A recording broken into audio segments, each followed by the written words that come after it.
Halo teman-teman, selamat pagi, siang, atau malam saat kalian nonton ini.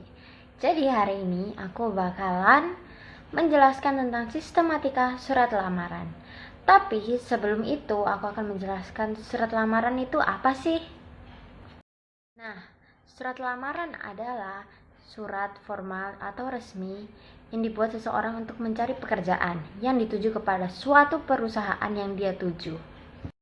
Nah, dalam sistematika surat lamaran ada bagian nama kota dan tanggal penulisan surat lamaran. Nah, di sini adalah nama kota di saat kita menulis surat lamaran. Di sini tanggal kita menulis surat lamaran. Kemudian ada lampiran. Nah, lampiran ini menunjukkan berapa banyak berkas yang kita tulis. Nah, karena di sini hanya satu lembar, jadi kita tulisnya satu lembar. Kemudian ada alamat luar dan dalam. Dan di sini saya menggunakan alamat dalam dari perusahaan tersebut. Jadi ada kepada yang terhormat. Di sini namanya dia, nama dari tempat yaitu HRD PT Simon Game, terus ada nama jalan dan nama kota. Kemudian ada salam pembuka surat. Nah, di sini salam pembuka suratnya dengan hormat. Kemudian ada isi. Nah, isi surat lamaran harus diawali dengan saya yang bertanda tangan di bawah ini. Ada nama, tempat tanggal lahir, alamat, nomor telepon atau HP, kemudian pendidikan terakhir.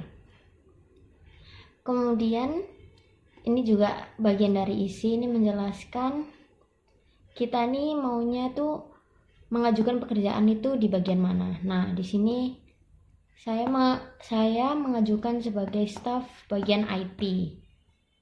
Nah, terus ini ada beberapa pengalaman bekerja. Nah, di sini tulisannya pernah menjadi admin suatu jaringan di salah satu perusahaan di Surabaya. Nah, kemudian ada isi tambahan atau data diri yang diminta oleh perusahaan seperti foto KTP, fotokopi, pas foto, daftar riwayat hidup, ijazah, fotokopi. Nah, dan sebagainya.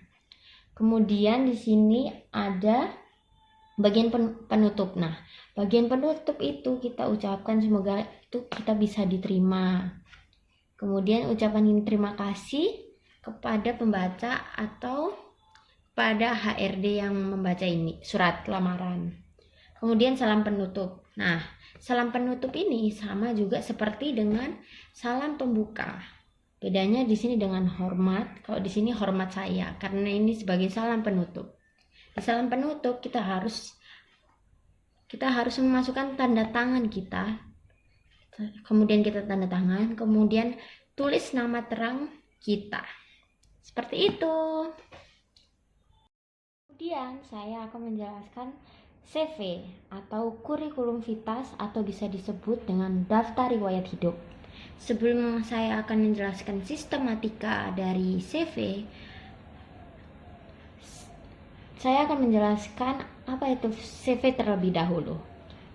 CV atau bisa disebut dengan kurikulum vitae adalah gambaran diri kita yang sesungguhnya, seperti data diri dan lain-lain, untuk sebagai penopang saat kita mengirimkan surat lamaran pekerjaan nantinya. Oke. Nah, sistematikanya. Nah, di sini ada data diri.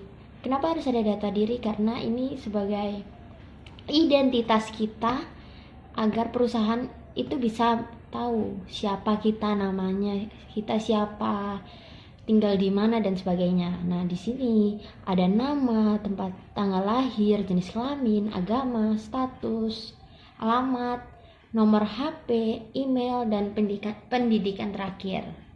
Nah, kemudian yang kedua ada riwayat pendidikan. Kenapa harus juga ada riwayat pendidikan? Supaya perusahaan nih tahu kita nih pernah sekolah di mana, pendidikannya terakhir di mana, tempatnya di mana. Nah, di sini ada tahunnya. Nah, tahunnya supaya mereka tahu oh kita lulusnya tahun berapa. Seperti itu. Di sini ada SD, SMP, SMA, dan tempat kuliah. Kemudian ada pengalaman bekerja. Sama kayak yang tadi, supaya mereka tuh mengetahui kita ini siapa gitu. Nah, di sini pengalaman bekerjanya itu di sini tulisannya pernah bekerja di PT Telkomsel Indonesia sebagai admin Oktober 2019 sampai April 2020. Nah, di sini dari awal masuk hingga nanti ia keluar itu dari bulan apa sampai bulan apa. Kemudian prestasi. Nah, prestasi ini kita bisa tuliskan sebanyak mungkin yang kita pernah ikuti atau kita pernah menang. Ini bisa menjadi nilai plus dari surat lamaran kita. Nah, di sini ada tulisannya juara basket harapan 3 CLS competition, juara harapan 1 debat se-SD. Itu nggak apa-apa, kalian bisa tulis. Itu juga sebagai penopang seperti yang tadi saya jelaskan. Kemudian ada keahlian tambahan. Nah, keahlian tambahan ini itu keahlian apa sih yang kalian bisa buat perusahaan? Nah, di sini ada tulisannya keahlian bahasa Inggris. Kemudian keahlian komputer, ada Microsoft Word, Excel, dan PowerPoint. Terakhir, ada salam penutup. Nah, kayak tadi yang sebelumnya saya jelaskan tentang surat lamaran, jadi di sini sama. Salam penutupnya sama, ada hormat saya. Ini salam penutup, kemudian tanda tangan kita, kemudian nama terang kita. Nah, kita harus tulis dan kita tanda tangan. Seperti itu, teman-teman. Semoga kalian semua mengerti apa yang saya jelaskan.